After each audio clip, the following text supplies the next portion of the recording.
ঘরে যাও ঘরে যাও, বৃষ্টি এলো বৃষ্টি। বৃষ্টির আগে আকাশটা ঠিক কি রকম মেঘলা হয়। গাইজ রেল লাইনের ধারে দেখেন কত সুন্দর একটা ফুলের গাছ হয়েছে। Hey guys, good morning and welcome to our new video.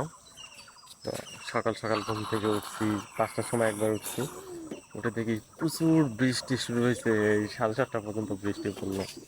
কালকে দেখে গেছি এখানে পুকুরে, এখানে কালকে দেখে গেছি পানি একদম কম, আর আজকে একদিনের ব্যবধানে দেখেন পুরো পুকুরটা ভরে গেছে,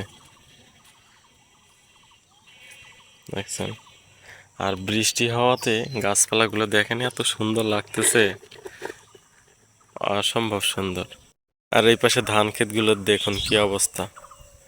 যদি আর একটু বেশি হইতো তাহলে বেশি ক্ষতি হইতো, খুব একটা ক্ষতি হয়নি, তবে তারপরও যেগুলো ধান পাকছে এগুলো একটু সমস্যা। এই যে হলো আমার ফুচকা, সকালবেলা ঘুম থেকে উঠেই সাইকেল নিয়ে। বাবা হাই বলো সবাইকে। মুখর দিনগুলো সত্যি অসম্ভব সুন্দর। বৃষ্টি হলে যেমন ভালো লাগে তেমনি আবার অস্বস্তির কারণ।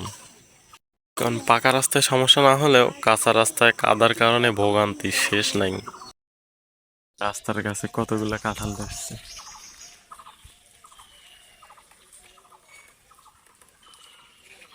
যে আমাদের বাড়ির পিছনের কাছেও কাঁঠাল ধরছে অনেকগুলা, কিন্তু মামারা এগুলো আমাদের খাইতে দেয় না, এখন বলে ওদের জায়গায় পড়ছে ওরা খায়। গ্রামগঞ্জে এই জিনিসটা এখনো লক্ষ্য করা যায়। খুব সকালে ঘুম থেকে উঠলে দেখবেন এইভাবে মানুষ রাস্তার পাশে দাঁড়িয়ে সবাই মিলে একসঙ্গে দাঁড়িয়ে গল্প করতেছে, এখনো সেই ঐতিহ্যটা আছে। হওয়ার কারণে গাছপালাগুলি এতটাই সুন্দর লাগতেছে, এটা বলার বাহিরে, শুধু সবুজ আর সবুজ। প্রকৃতিটা আসলেই সুন্দর যদি আপনি উপভোগ করতে জানেন। বাবা ওই দেখো তোমার ছোট দাদুর গাছে দেখো খেজুর ধরছে, দেখছো? তোমার খেজুর ভাল লাগে? বড় হোক পারে দেবো বলা, হ্যাঁ গাইজ। বৃষ্টিতে ভুট্টা ক্ষেতের অবস্থা দেখেন, একদম নাজেহাল অবস্থা। ভুট্টার ফলন যদিও অনেক ভালো হয়েছে, তবে বৃষ্টির কারণে একটু ঝামেলা হয়েছে। যত আম সব রাস্তা সরকারি গাছেই ধরছে, বাড়ির গাছে আর আম ধরে না। আর এদিকে বাড়ির গাছগুলোতে কোনো আম নাই, একদম ফাঁকা।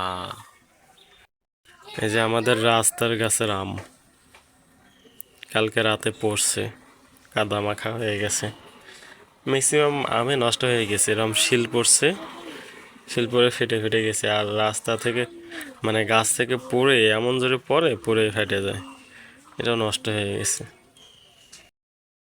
থাকেন তারা এই বিষয়টা অনুভব করতে পারবেন যে বৃষ্টির আগে আকাশটা ঠিক কি রকম মেঘলা হয়, সমস্ত আকাশটা অন্ধকার হয়ে আসছে। যেভাবে বজ্রপাতের সংখ্যা বাড়ছে আর যেভাবে মানুষ বজ্রপাতে মারা যাইতেছে, এখানে সবাইকে সচেতন থাকাই উত্তম, বাহিরে বের না হয়ে ঘরে থাকাই উত্তম। বৃষ্টির দিনে যেমন ভাল লাগে আবার তেমনি অস্বস্তি লাগে এই ঘর বাড়ির এই অবস্থার কারণে, কাদা টাদা দিয়ে ভরপুর। যাও ঘরে যাও ঘরে যাও, বৃষ্টি এলো বৃষ্টি, বৃষ্টি এলো, দূর দূর দূর দূর দূর। আর বৃষ্টি আর থামবে না, এই একটু পর পর বৃষ্টি পড়তেছে তো পড়তেছে। পরন্ত বিকেলে আমরা এখন বাপবেড়া চলে আসছি রেল লাইনের ধারে, একটু বাজারে আসছি। সে বলতেছে বাবা চলো রেল লাইনে যাই, ঘুরে আসি, কতদিন যাই না। তাই চলে আসলাম রেল লাইনে, ভালো লাগতেছে, নীল আকাশ, নিচে সে সবুজ ঘাস, সত্যি অসম্ভব ভাল লাগতেছে। গাইজ রেল লাইনের ধারে দেখেন কত সুন্দর একটা ফুলের গাছ হয়েছে, আর ফুলগুলো দেখেন কত সুন্দর। ওয়াও, তুমি এটা হাতে শিল নিছ, পাথর দেখছো কত সুন্দর লাগে রেল লাইনটা, হ্যাঁ। ইস, এত সুন্দর আকাশ, এত সুন্দর বাতাস, দেখো আবার কেল্লে আছে কিন্তু, হ্যাঁ কেল্লে নাই। এই যে এখানে আসো দেখো, এই যে দেখো, এই দেখো, এই যে দেখো কেল্লা দেখছো, হ্যাঁ